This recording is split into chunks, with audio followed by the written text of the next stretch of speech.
Pasangan suami istri yang mengizinkan seorang pemuda untuk tinggal di rumah mereka, dan tanpa disadari ternyata pria itu ada sesuatu dengan sang istri, dan pada akhirnya hal-hal membagongkan pun terjadi.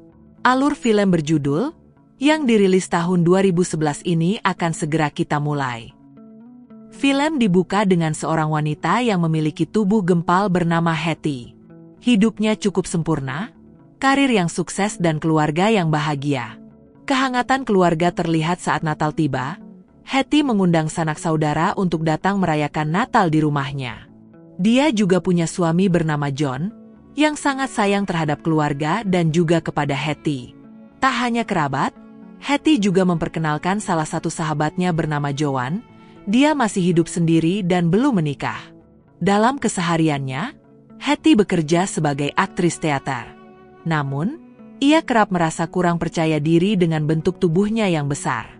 Bahkan saat di atas panggung, tali yang digunakan untuk membuatnya terbang tiba-tiba macet karena kelebihan beban. Hal ini jelas membuatnya malu dan sedikit kecewa. Namun untungnya sang suami selalu menghiburnya, dan dia menerima Hetty apa adanya. Keesokan harinya, saat Hetty hendak pulang, sopir pribadinya tidak bisa masuk kerja. Posisinya digantikan oleh pria lain bernama John. Namanya sama dengan suami Hetty, namun dia masih muda dan tampan. Sepanjang perjalanan, mereka mengobrol tentang masalah masing-masing, dan John diketahui memiliki hubungan yang tidak baik-baik saja. Mungkin dia akan bercerai, dia juga baru saja kehilangan anaknya. Hetty merasa kasihan, namun John muda tetap berusaha kuat di hadapan Hetty. Yang mengejutkan, setibanya di rumah Hetty, John muda langsung maju dan memberi Hetty kecupan, yang membuat Hetty salah tingkah. Singkat cerita, ketika Hetty selesai bekerja, dia kembali bertemu dengan John muda di dekat lokasi syuting. Dan ternyata dia resmi menjadi sopir baru di sana, bahkan dia juga tinggal di sebuah caravan di dekat lokasi kerja Hetty. John muda mengajak Hetty untuk melihat-lihat caravan miliknya. Di sana mereka mengobrol sebentar dan sesaat setelah itu, John langsung merayu Hetty dan mengajaknya untuk pusrang sampai Glory untuk pertama kalinya. Semenjak kejadian itu, Hetty makin sering datang ke caravan milik John dan pusrang sampai Glory terus-terusan terjadi hampir setiap hari. Bahkan John muda juga sudah berani datang ke rumah Hetty dan bermain dengan anak-anak Hetty. Melihat itu Hetty benar-benar terkejut. Pada akhirnya John muda dan John tua bertemu dan berkenalan. Mereka mengobrol dan menanyakan di mana John tinggal. John muda mengatakan bahwa dia tak punya tempat tinggal. Pada akhirnya suami Hetty mempersilahkan John muda untuk tinggal sementara di sana. Esok harinya setelah pusrang sampai Glory dengan Hetty, John memindahkan barang-barangnya ke rumah Hetty dan siap tinggal di sana. Hari pertama tinggal di sana John muda merasa sangat nyaman. Namun Hetty malah tak bisa tidur. Dia pun memutuskan menemui John muda dan memintanya mengulangi kejadian yang sudah sering mereka lakukan. Makin hari Hetty tak bisa mengendalikan dirinya dan terjebak dalam situasi ini. Bahkan Joan merasa curiga pada mereka berdua. Pria yang masih muda tinggal di sana, dan Hetty begitu dekat dengannya, pasti ada sesuatu yang tidak benar antara mereka.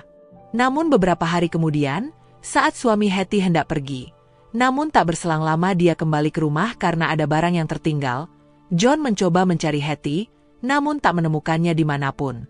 Pada akhirnya John tua menemukan Hetty sedang pusrang sampai Glory dengan John. John tua benar-benar kecewa dengan Hetty. Sementara Hetty benar-benar panik dan ketakutan jika sampai ditinggal John tua. Hetty mencoba meminta maaf pada suaminya. Dan karena John tak mau kehilangan Hetty, dia pun memaafkan Hetty. Anehnya lagi, dia juga tak mengusir John muda dari sana. Dia malah berpesan jangan sampai menyakiti Hetty. Bahkan John tua juga rela memberikan kamarnya untuk John muda. Sementara dirinya lebih memilih tidur di kamar tamu. Meski terlihat tegar hati John tua benar-benar kecewa, namun dia tak mau kehilangan Hetty yang masih dia cintai. Meski setiap malam dia selalu mendengar suara-suara horor dari kamar utama, tahulah apa maksudnya. John tua tetap berusaha tersenyum setiap hari. Beberapa waktu kemudian, Hetty bersama kedua John pergi ke teater, tempat di mana Hetty akan tampil dalam sebuah drama baru yang mengisahkan kehidupannya. Naskah yang ia ajukan pada sutradara disetujui, dan kisah dalam pertunjukan itu mencerminkan perjalanan hidup Hetty serta orang-orang yang mencintainya. Suaminya juga ada dalam peran tersebut, yang membuat John muda cemburu padanya. Dia bahkan berani mengatakan jika Hetty lebih mencintainya ketimbang John. Namun John tua tak peduli dan tak terlalu memikirkan hal itu. Hari-hari dilalui John tua dengan berat. Dia harus melihat Hetty selalu bersama John muda. Sampai pada akhirnya mereka berbicara hal yang serius. John memutuskan untuk benar-benar berpisah dengan Hetty. Mereka menyampaikan hal itu pada anak-anak mereka.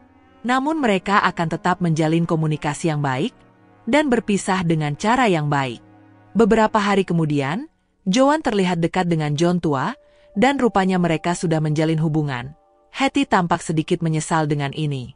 Sidang pun sudah selesai digelar dan mereka sudah resmi berpisah. Hetty kini bersama John dan John kini bersama Joan, dan mereka mengatakan sebentar lagi juga akan menikah. Meski hati Hetty sedih, dia sadar semua ini akibat dari kesalahannya, dan mereka akan tetap menjalin pertemanan dan menjaga komunikasi yang baik. Hingga beberapa tahun kemudian, Hetty ditinggalkan John muda demi wanita lain, sementara John tua hidup bahagia bersama Joan. Dan film pun berakhir.